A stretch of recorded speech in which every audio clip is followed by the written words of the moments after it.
प्रणाम सब गोटे के। आइ हम एक गौरी गीत सुनाबै छी। अगर अहाँ सबके नीक लागत तो लाइक कमेंट जरूर करब और केहन लागल गीत से अहाँ सब कमेंट्स कऽ के जरूर बताएब। बहुत बहुत धन्यवाद सब गोटे के। सिया धीरे धीरे चलली फुलबरिया, गिरिजा मंदिरिया ना।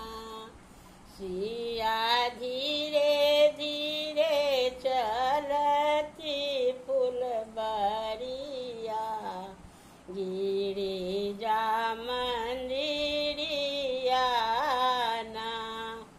संग सखी 10 साथ कंचन थाल नेने हाथ, संग सखी 10 साथ कंचन थाल नेने हाथ। सिया चलली गिरिजा पूजनिया, गिरिजा मंदिरिया ना। सिया चलली गिरिजा पूजनिया, गिरिजा मंदिरिया ना। सिया धीरे धीरे चलती फुलबरिया, गिरिजा मंदिरिया ना।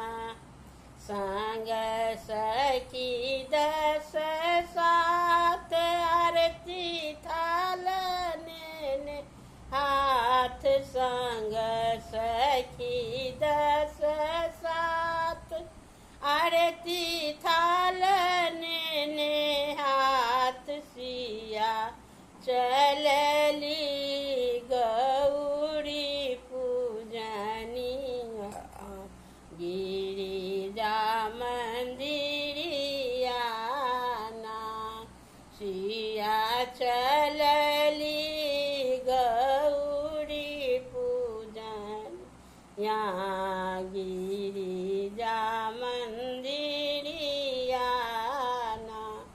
सिया धीरे धीरे चलती डगरिया, गिरिजा मंदिरिया ना। गौरी पूजन में